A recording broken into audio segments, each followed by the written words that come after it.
श्री मूकपञ्चशती स्तुतिशतकम्। पाण्डित्यं परमेश्वरी स्तुतिविधौ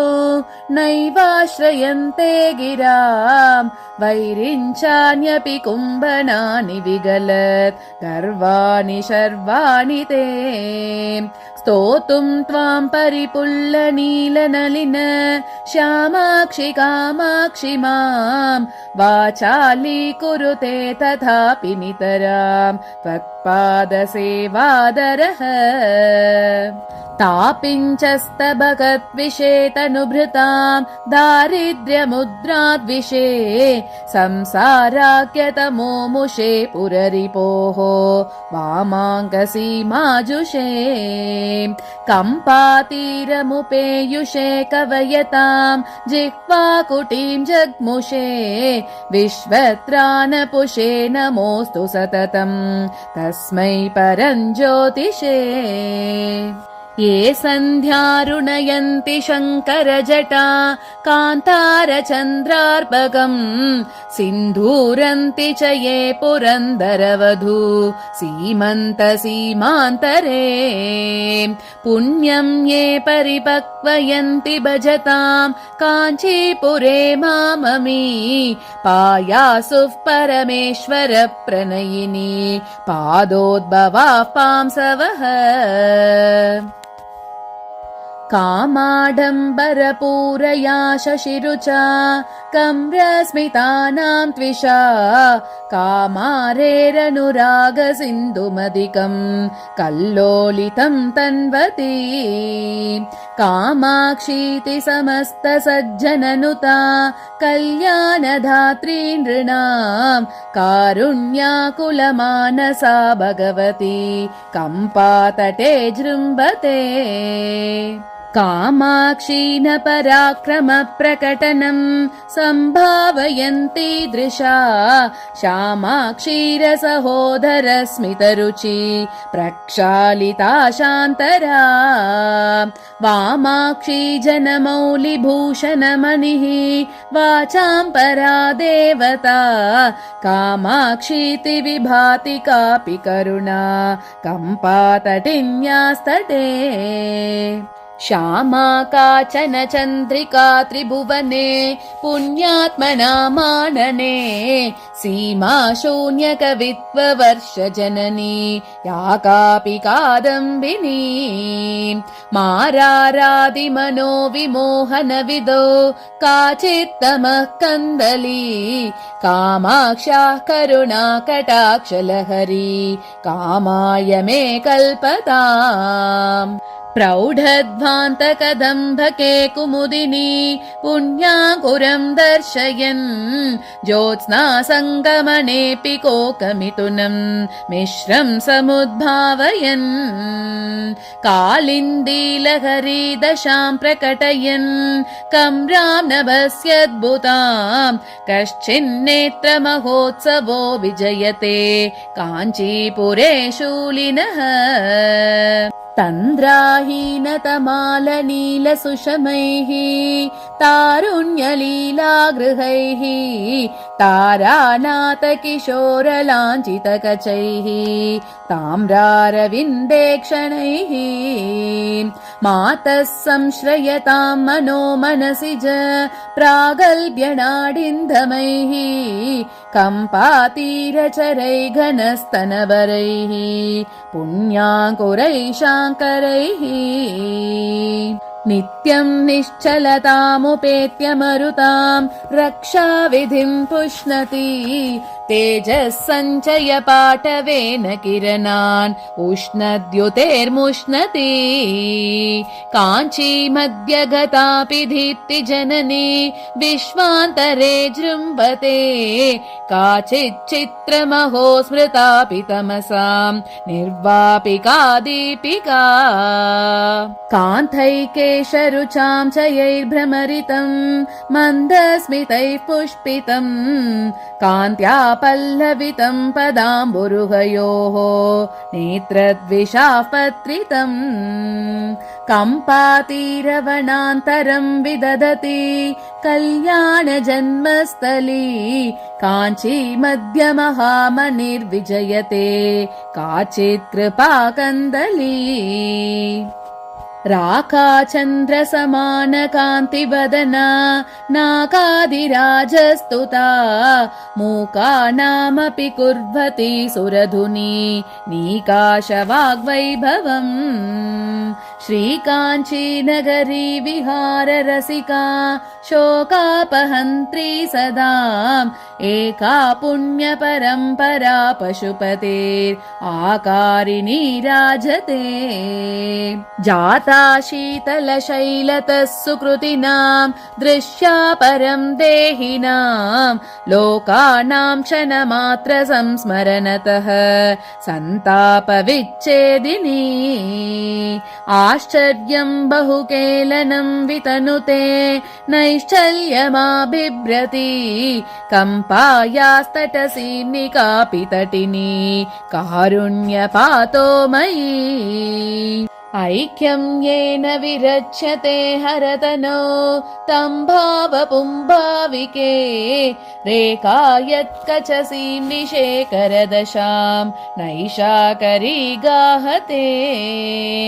औन्नत्यं मुहुरेति येन समहान् मेनासकः सानुमान् कम्पातीरविहारिणा सशरणाः तेनैव धाम्ना वयम् अक्ष्णोश्चस्तनयो श्रिया श्रवणयोः बाह्वोश्च मूलं स्पृशन् उत्तंसेन मुखेन च प्रतिदिनं गृह्यन् पयोजन्मने माधुर्येण गिरां गतेन मृदुना हंसाङ्गनां वेपयन् काञ्चीसीनि च कास्तिकोऽपि कविता सन्तानबीजाङ्कुरः कण्ठं चान्द्रमसंभतं समनिशं काञ्चीपुरे केलनं कालायश्च वितस्करीं तनुरुचिं कर्णे जपे लोचने तारुण्योष्मनकम्पचस्तनभरं जङ्गास्पृशं कुन्दलं भाग्यं देशिकसञ्चितं मम कदा सम्पादयेदम्बिके तन्वानं निजकेलिसौदसरणिं नैसर्गिकीनां गिरां केदारं कविमल्लसूक्तिलहरी सस्यश्रियां शाश्वतम् अंहो वञ्चन चञ्चु किञ्चन भजे काञ्चीपुरीमण्डनं पर्यायच्च विपाकशासनमणेः पौष्पेशवं पौरुषम् आलोके मुखपङ्कजे च दधति सौधाकरीं चातुरीं चूडालङ्क्रियमानपङ्कजवनी वैरागमप्रक्रिया मुग्धस्मेरमुखी घनस्तनतटी मूर्च्छालमध्याञ्चिता काञ्चीसीमणिकामिनी विजयते काचिज्जगन्मोहिनी यस्मिन्नम्भवत्कटाक्षरजनी मन्देऽपि मन्दस्मित ज्योत्स्ना संस्नपिता भवत्यभिमुखी तं प्रत्यहो देहिनम् द्राक्षामाक्षिकमाधुरी मतबर व्रीडाकरी वैकरी कामाक्षी स्वयमातनोत्यभिसृतिं वामेक्षणेव क्षणम् कालिन्दी जलकान्तयस्मितरुचि स्वर्वाहिनी पातसी प्रौढध्वान्तरुच स्फुटादरमहो सौहित्यसन्ध्योदये माणिक्योपलकुण्डलां शुशिकिनी व्यामिश्रधूमश्रियः कल्याणैकभुवः कटाक्षसुषमाः कामाक्षि राजन्ति ते कलकलरणत्काञ्ची काञ्ची विभूषणमालिका कचभरलसच्चन्द्रा चन्द्रावतंस सधर्मिणी कविकुलगिरश्रावम् श्रावम् मिलत्पुलकाङ्कुरा विरचितचिरः कम्पा कम्पातटे परिशोभते सरसवचसां वीची नीची भवन्मधुमाधुरी भरितभुवना कीर्तिः मूर्तिर्मनोभवजित्वरी जननि मनसो योग्यम्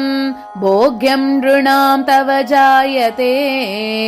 कथमिव विना काञ्ची भूषे कटाक्षतरङ्गितम् भ्रमरितसरित्कूलः नीलोत्पलप्रभयाभया नतजनतमः कण्डी तुण्डीरसीं निविजृम्भते अचलतपसामेकः पाकः प्रसूनशरासन प्रतिभटमनोहारी नारीकुलैकशिखामणिः मधुरवचसो मन्दस्मेराम् मथङ्गजगामिनः तरुणिमजुषत्तापिञ्चाबाः तमः परिपन्तिनः कुचभरनथा कुर्युः भद्रम् कुरङ्घविलोचनाः कलितकरुणाः काञ्ची बाजः कपालिमहोत्सवाः कमलसुषमा कक्ष्यारोहे विचक्षणवीक्षणाः कुमुदसुकृतक्रीडा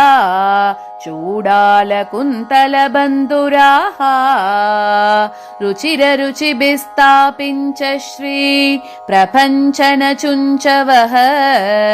पुरविजयिनः कम्पातीरे स्फुरन्ति मनोरथाः कलितरतयः काञ्ची लीलाविधौ कविमण्डली वचनलहरी वासन्तीनां वसन्तविभूतयः कुशलविधये भूयासुः मे कुरङ्घविलोचनाः कुसुमविशिकारातेः अक्ष्णां कुतूहलविभ्रमाः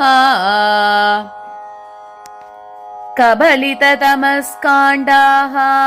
तुण्डीरमण्डलमण्डनाः सरसिजवनी सन्तानानाम् अरुन्तुतशेखराः नयनसरनेर्नेदीयां सह कदानुभवन्ति मे तरुणजलधश्यामाः शम्भोस्तपः फलविभ्रमाः अचरममिषुं दीनं मीनध्वजस्य मुखश्रिया सरसिजभुवो यानं म्लानं गतेन च मञ्जुना त्रिदश सदसामन्नं किन्नं गिरा च वितन्वती तिलकयति सा कम्पातीरं त्रिलोचन सुन्दरी जननि भुवने चङ्क्रम्ये अहं कियन्तमनेहसं कुपुरुषकरभ्रश्चैः दुश्चैदनैरुदरं बरिः तरुणकरुणे तन्त्राशून्ये तरङ्गयलोचने नमति मयि ते किञ्चित् काञ्चीपुरी मणिदीपिके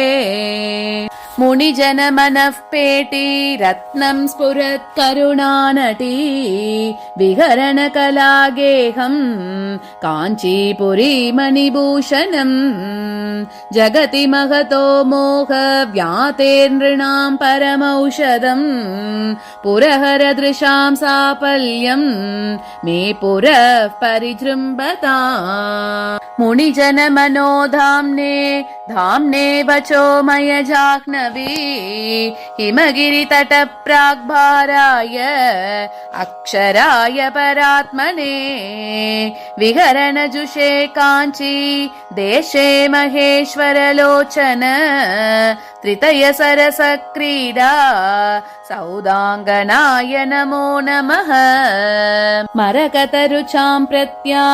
देशं महेश्वर चक्षुषाम् अमृतलहरीपूरम् पारम्बवाक्यपयोनिदेहे सुचरितफलं काञ्चीभाजः जनस्य पचेलिमम् हिमशिखरिणो वंशस्य एकं वदं समुपास्महे। प्रणमनदिनारम्भे कम्पानदी सकितावके सरसकवितोन्मेषः पूषा सतां समुदञ्चितः प्रतिभटमहाप्रौढ प्रोद्यत्कवित्वकुमुद्वती नयति तरसा निद्रा मुद्रां नगेश्वरकन्यके। शमितजडिमारम्भा कम्पातटी निकटेचरी निहितदुरितस्तोमा सोमार्धमुद्रितकुन्तला फलितसुमनो वाञ्छा पाञ्चायुधी परदेवता सफलयतु मे नेत्रे गोत्रेश्वर प्रियनन्दिनी। मम तु दिशना पीड्या जाड्यातिरेक कथं त्वया कुमुद सुषमा मैत्री पात्रीवतंसितकुन्तलां जगति शमितस्तम्भां कम्पानदी निलयामसौ श्रयति हि गलत्तन्द्रा चन्द्रावतंस सधर्मिणी। परिमल परिपाकोद्रेकं पयोमुचि काञ्चने शिखरिणि पुनर्द्वैती भावं शशिन्यरुणातपम् अपि च जनयन् कम्पोः लक्ष्मीमनं भुनिकोऽप्यसौ कुसुमधनुषः काञ्ची देशे च कास्ति पराक्रमः। पुरदमयितुर्वामोत् संकस्तलेन रसज्ञया सरसकविता भाजां काञ्चीपुरोदरसीमया तटपरिसरैर्नैहाराद्रेर्वचोभिरकृद्रिमैः किमिव न तुलामस्म चेतो महेश्वरि गाहते। नयनयुगलीमास्माकीनां कथानुपले ग्रहीं विदधति गतौ व्याकुर्वाणा गजेन्द्र चमत्क्रियां मरकतरुचो माहेशाना घनस्तननमृताः सुकृतविभवाः प्राञ्चः काञ्चीवतं सदुरन्धराः। मनसि जयशः पारम्पर्यं मरन्दजरीसुवां कविकुलगिरां कन्दं कम्पानदीतटमण्डलम् मधुरललितं मत्कं चक्षुर्मनीषि मनोहरं पुरविजयिनः सर्वस्वं तत्पुरस्कुरुते कदा। शिथिलिततमोलीलां नीलारविन्दविलोचनां दहनविलसत्पालां श्रीकामकोटिमुपास्महे।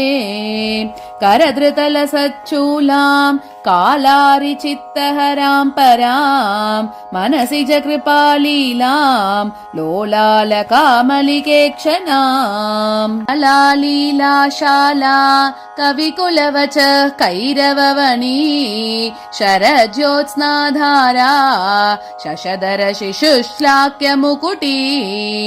पुनीतेन कम्पा पुलिनतट सौहार्दतरला गता चक्षुर्मार्गं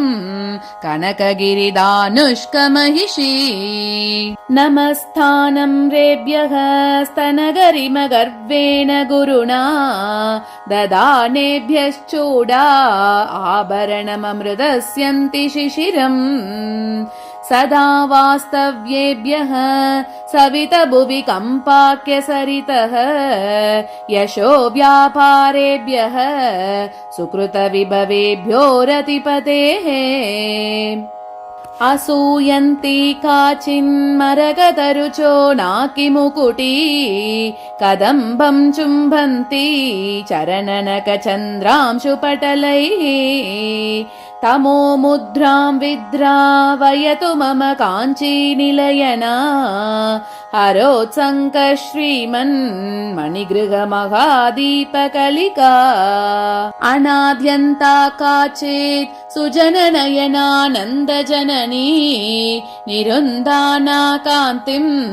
निजरुचिविलासैर्जलमुचाम् स्मरारे स्तारल्यम् मनसि जनयन्ती स्वयमहो गलत्कम्पा शम्पा परिलसति कम्पा परिसरे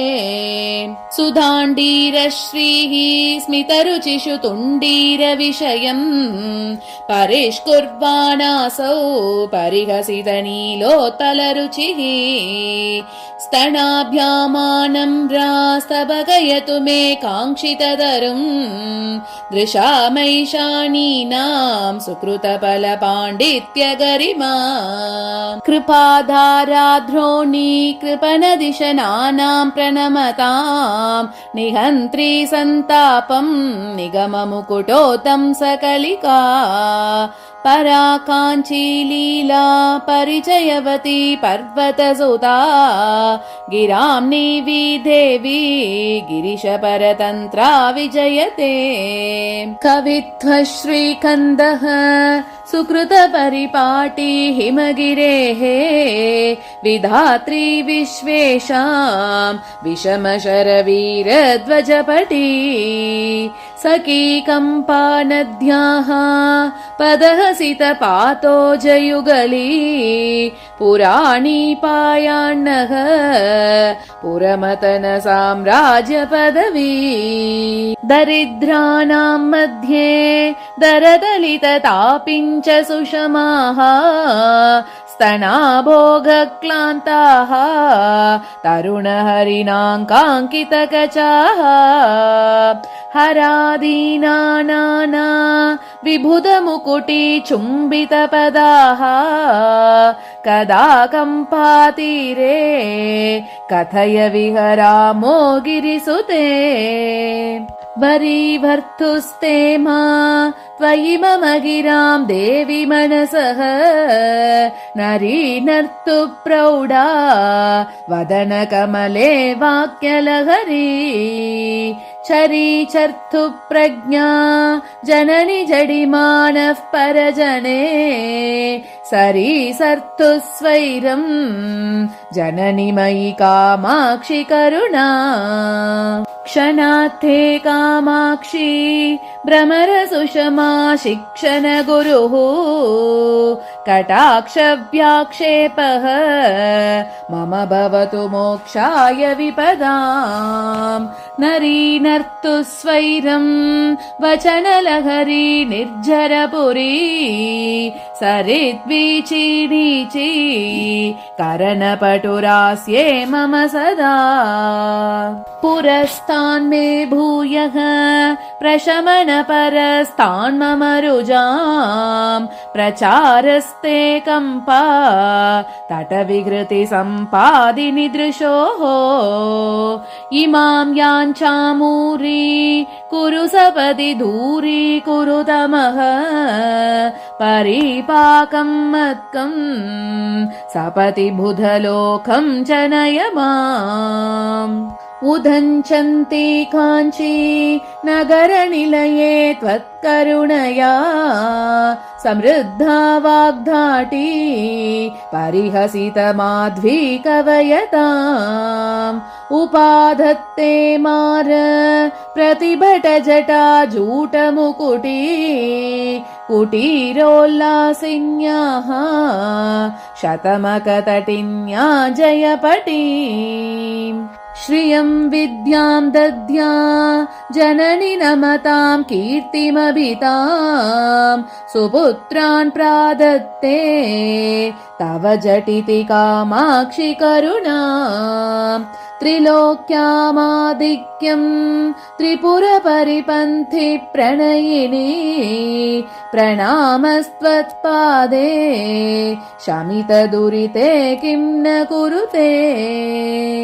मनस्तम्भं स्तम्भं गमयतुपकम्पं प्रणमताम् सदालोलं नीलं चिकुरजितलोलं भणिकरम् गिरां धूरं स्मेरं धृतशशिकिशोरं पशुपतेः दृशां भोग्यं योग्यं तुहिनगिरिभाग्यं विजयते घनश्यामान् कामान्तक महिषि कामाक्षि मधुरान् दृशां पातानेतान् अमृतजलशीतान् अनुपमान् भवोत्पाते भीते मयि वितरनाथे दृढभवन् मनःशोके मूके हिमगिरिपताके करुणया नतानां मन्दानां भवनिगलबन्धाकुलधियां महान्ध्यं वृन्दानाम् अभिलषितसन्तानलतिकाम् चरन्तीं कम्पायाः तटभुवि सवित्रीं त्रिजगतां स्मरामस्तां नित्यं स्मरमथन जीवातु कलिकाम् पराविद्या हृद्या श्रितमदनविद्या मरकत प्रभानीला लीला परवशितशूलायुधमनाः तमः पूरं दूरं चरणनत पौरन्धरपुरी मृगाक्षी कामाक्षी कमलतरलाक्षी नयतु मे अहन्ताक्यामत्कं कबलयति हन्तहरिणी हठात् संविद्रूपं हरमहिषि सस्याङ्कुरमसौ कटाक्षव्याक्षेप प्रकटहरिपाषाणपटलैः इमामुच्चैरुच्चाटय झटिति कामाक्षि कृपया बुधे वा मूके वा तव पतति यस्मिन् क्षणमसौ कटाक्षः कामाक्षी प्रकटजडिमक्षोधपटिमा कथङ्कारं नास्मै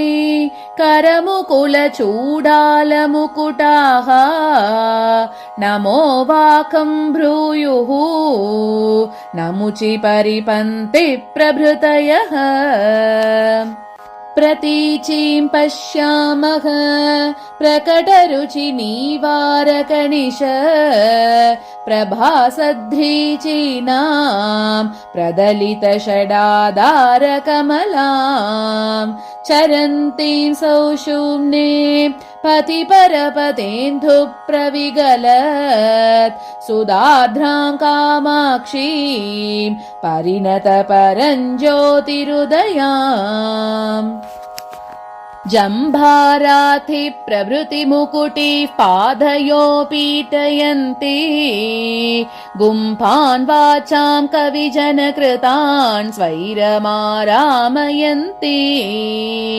शम्पालक्ष्मी मणिगणरुचा पाटलैः प्रापयन्ति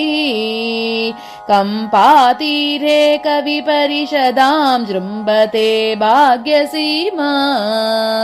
चन्द्रापीडां चतुरवदनां चञ्चलापाङ्गलीलां कुन्दस्मेरां कुचभरणतां कुन्दलोद्धूतभृङ्गाम् मारारातेर्मदनिशिखिनं मांसलं दीपयन्तीं कामाक्षीं तां कविकुलगिरां कल्पवल्लीमुपासे कालाम्भोध प्रकर सुषमां कान्तिभिस्तर्जयन्ती कल्याणानामुदय सरणेः कल्पवल्ली कवीनां कन्धर्पारे प्रियसहचरी कल्मषानां निहन्त्री काञ्चीदेशं तिलकयति सा कापि कारुण्यसीमा ऊरीकुर्वन् उरसिजतटे चातुरीं भूधराणां पातो जानां नयनयुगले पारिपन्त्यं वितन्वन् कम्पातीरे विहरति रुचा मोघयन्मेघशैलीं कोकद्वेषं शिरसि कलयन् कोऽपि विद्याविशेषः काञ्चीलीला परिचयवती कापि तापिञ्चलक्ष्मीः जाड्यारण्ये हुतवः शिखा जन्मभूमे कृपायाः माकन्धश्रीर्मधुरकविता चातुरी कोकिलानां मार्गे भूयान्मम नयनयोर्मान्मती कापि विद्या सेतुर्माथर्मरकतमयो भक्तिभाजाम्बवाब्धौ लीलालोला कुवलयमयी मान्मती वैजयन्ती काञ्चीभूषा पशुपतिदृशां कापि कालाञ्जनाली मत्कं दुःखं शिथिलयतु ते मञ्जुलापाङ्गमाला व्यावृण्भाना कुवलयधल प्रक्रिया वैरमुद्रां व्याकुर्वाणा मनसि जमहा राजसाम्राज्यलक्ष्मीं काञ्चीलीला विहृतिरसिके काङ्क्षितं न क्रियासुः बन्धच्छेदे तव नियमिनां बद्धदीक्षा कटाक्षाः कालाम्भोदे शशिरुचिदलं कैतकं दर्शयन्ती मध्ये सौधामिनि मधुलिकां मालिकां राजयन्ती हंसारावं विकचकमले मञ्जुमुल्लासयन्ती कम्पातीरे विलसति न वा कापि कारुण्यलक्ष्मीः चित्रं चित्रं निजमृदुदया भत्सयन् पल्लवालीं पुंसां कामान् भुवि च नियतं पूरयन् पुण्यभाजां जातः शैलान् न तु जलनिधे स्वैरसञ्चारशीलः काञ्चीभूषा कलयतु शिवं कोऽपि चिन्तामणिर्मे ताम्राम्भोजं जलधनिकटे तत्र बन्धूकपुष्पम् तस्मिन् मल्लीकुसमसुषमां तत्र वीणानिनादम् व्यावृण्वाना सुकृतलहरे कापि काञ्चीनगर्याम् ऐशानी सा कलयति तराम् ऐन्द्रजालं विलासम्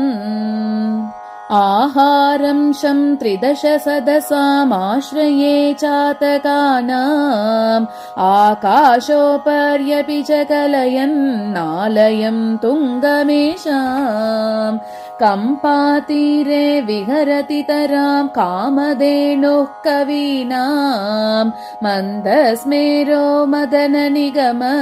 प्रक्रिया सम्प्रदायः आर्द्रीभूतैरविरलकृपैरात्तलीलाविलासैः आस्थापूर्णैरधिकचपलैरञ्जिताम्बोजशिल्पैः कान्तैर्लक्ष्मी ललितभवनैः कान्तिकैवल्यसारैः काश्मल्यं नः कबलयतु सा कामकोटिकटाक्षैः आधून्वन्ध्यैतरलनयनैराङ्गजीं वैजयन्तीम् आनन्दिन्यै निजपदजुषामात्तकाञ्चीपुरायै आस्माकीनं हृदयमखिलैरागमानां प्रपञ्चैः आराध्यायै स्पृहयति तराम् आदिमायै जनन्यै दूरं वाचां त्रिदश सदसां दुःखसिन्धोस्तरित्रम् मोहक्ष्वेलक्षितिरुहवनी क्रूरधारासिपत्रम् कम्पातीरप्रणयिकविभिर्वर्णितोऽत्यच्चरित्रम् शान्त्यै सेवे सकलविपदां शाङ्करं तत्कलत्रम् कण्डीकृत्य प्रकृतिकुटिलं कल्मषं प्रातिभश्री शुण्डीरत्वं निजपदजुषां शून्यतन्द्रं दिशन्ति तुण्डीराख्ये महति विषये स्वर्णवृष्टिप्रधात्री चण्डी देवी कलयति रतिं चन्द्रचूडालचूडे येन ख्यातो भवति स गृही पूरुषो मेरुधन्वा यत्तृकोणे मदननिगम प्राभवम्बो भवीति यत्प्रीत्यैव त्रिजगदधिपो जृम्भते किं पचानः कम्पातीरे स जयति महान् कश्चिदोजो विशेषः धन्या धन्या गतिरिह गिरां देवि कामाक्षि यन्मे निन्द्यां भिन्द्यात् सपति जडतां कल्मषादुन्मिषन्तीं साध्वी माध्वी रसमधुरता भञ्जनी मञ्जुरीतिः वाणी वेणी जडिति वृणुतात् स्वर्धुनी स्पर्धिनी माम् यस्या वाटी हृदयकमलं कौसुमी योगबाजां यस्याः पीठी सतत शिशिरा शीकरै माकरन्दैः यस्या पेटी श्रुतिपरिचलन् मौलिरत्नस्य काञ्ची सा मे सोमाभरणमहिषी साधयेत् काङ्क्षितानि एका माता सकल जगतामीयुषी ध्यानमुद्राम् एकां राधीश्वर चरणयोरेकतानां समिन्धे ताटङ्गोद्यन्मणिगणरुचा ताम्रकर्णप्रदेशा तारुण्यश्रीस्तभगिततनुस्तापसी कापि बाला दन्तादन्ति प्रकटनकरी दन्तिभिर्मन्दयानैः मन्दाराणां मदपरिणतिं मत्नति मन्दहासैः अङ्कुराभ्यां मनसि जतरो रङ्गितोराकुचाभ्याम् अन्तः काञ्ची स्फुरति जगताम् आदिमा कापि माता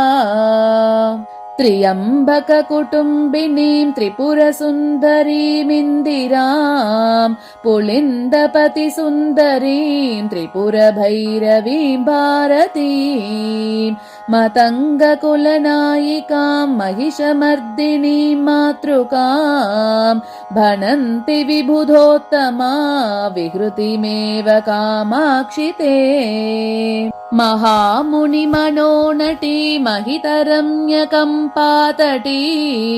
कुटीरकविहारिणी कुटिलबोधसंहारिणी सदा भवतु कामिनी सकलदेहिनां स्वामिनी कृपातिशयकिङ्करी मम विभूतये शाङ्करी जडाः प्रकृतिनिर्धनाः जनविलोचनारुन्तुदाः नराजननिवीक्षणं क्षणमवाप्य कामाक्षि ते वचःसु मधुमाधुरीं प्रकटयन्ति पौरन्दरी विभूतिषु विडम्बनां वपुषि मान्मतीं प्रक्रियाम् घनस्तनतटस्फुट स्फुरितकञ्चुली चञ्चली कृत त्रिपुरशासना सुजनशीलितोपासना दृशो सरणिमश्नुते मम कदानु काञ्चीपुरे परापरमयोगिनां मनसि चित्कला पुष्कला कवीन्द्रहृदये चरी परिगृहीत काञ्चीपुरी निरूढकरुणाजरी निखिललोकरक्षाकरी मनः पततवीयसी मदनशासन प्रेयसी महागुणगरीयसी मम दृशोऽस्तु नेतीयसी धनेन नरमामहे कलजनान्न सेवामहे न चापलमयामहे भवभयान्न दूयामहे स्थिरां तनुमहेतरां मनसि किञ्च काञ्चीरत स्मरान्तककुटुम्बिनी चरणपल्लवोपासनाम् सुराः परिजना वपुर्मनसि जाय वैरायते त्रिविष्टपणितम्बिनी कुचतटी च केलीगिरिः गिरसुरभयो वयस्तरुणिमाधरिद्रस्य वा कटाक्षशरणौ क्षणम् निपतितस्य कामाक्षिते पवित्रय जगत्त्रयी विबुधबोध जीवातुभिः पुरत्रय विमर्दिनः पुलककञ्चुलीदायिभिः भवक्षय विचक्षणैः व्यसनमोक्षणैः वीक्षणैः निरक्षरशिरोमणिं करुणयैव कामाक्षि माम् कदा कलितकेलनाः कथमिवाम्भ काञ्चीपुरे कलाय मुकुलद्विषस् शुभकदम्बदूर्वाङ्कुराः पयोधरभरालसाः कविजनेषु ते बन्धुराः पचेलिमकृपारसा मम पतन्ति मार्गे दृशोः अशोध्यमचलोद्भवम् हृदयनन्दनं देहिनाम् अनर्घमधिकाञ्चितत् किमपि रत्नमुद्योतते अनेन समलङ्कृता जयति शङ्कराङ्गस्थली कदास्य मम मानसं व्रजति पेटिका विभ्रमम् परामृतझरीप्लुता जयति नित्यमन्तश्चरी नृणामपि बहिश्चरी परमसंविदेकात्मिका महद्भिरपरोक्षिता सततमेव काञ्चीपुरे ममान्वहमहं मतिः मनसि भातु माहेश्वरी तमो विपिनदाविनं सततमेव काञ्चीपुरी विहाररसिका परा परमसंविदुर्विरुहे कटाक्षनिगलैर्दृढं हृदयदुष्टदन्तावलम् चिरं नयतु मामकं त्रिपुरवैरिसीमन्तिनी त्वमेव सति चण्डिका त्वमसि देवि चामुण्डिका त्वमेव परमातृका त्वमसि योगिनी रूपिणी त्वमेव किल शाम्भवी त्वमसि कामकोटिजया त्वमेव विजया त्वयि त्रिजगदम्ब किं ब्रूमहे परे जननि पार्वती प्रणतपालिनी प्राधिप प्रदात्री परमेश्वरी त्रिजगदाश्रिते शाश्वते त्र्यम्बककुटुम्बिनी त्रिपदसङ्गिनी त्रिक्षणे त्रिशक्तिमयि वीक्षणम् मयि निदेहि कामाक्षि ते मनो मधुकरोत्सवम् विदधति मनीषाजुषाम् स्वयं प्रभव वैकरी विपिनवीतिकालम्बिनी अहो शिशिरिता कृपा मधुरसेन कम्पातटे चराचर विधायिनी चलति कापि चिन्मञ्जरी कलावती कलाभृतो मुकुटसीम्नि लीलावती स्पृहावती महेश्वरे भुवनमोहने भास्वती प्रभावती रमे सदा महितरूपशोभावती त्वरावती परे सदा गुरुकृपाम्बुधारावती त्वयैव जगदम्भया भुवनमण्डलं सूयते त्वयैव करुणार्द्रया तदथ रक्षणं नीयते त्वयैव करकोपया नयनपावके हूयते त्वयैव किल नित्यया जगति सन्ततं स्तीयते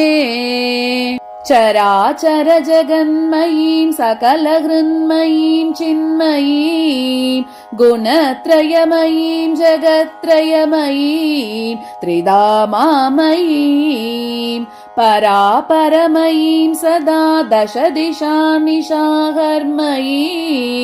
परां सततसन्मयीं मनसि चिन्मयीं शीलये जय जगदम्बिके हरकुटुम्बिनि वक्त्ररुचा जितशरदम्बुजे घनविडम्बिनि केशरुचा परमवलम्बनं गुरु सदा पररूपधरे मम गतसंवितः जडिमडम्बरताण्डविनः भुवनजननी भूषा भूतचन्द्रे नमस्ते कलुषशमनी कम्पा तीरगेहे नमस्ते निखिल निगमवेद्ये नित्यरूपे नमस्ते परशिवमयि पाश चेदहस्ते नमस्ते क्वनत् काञ्ची काञ्ची पुरमणि विपञ्चीलय जरी शिरः कम्पा कम्पा वसतिरनुकम्पा जलनिधिः घनश्यामा श्यामा कठिनकुचसीमा मनसि मे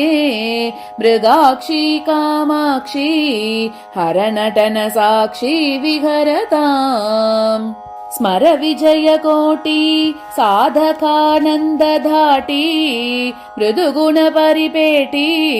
मुख्य कादम्बवाटी मुनिनुत परिपाटी मोहिता जाण्डकोटी परमशिववतूटी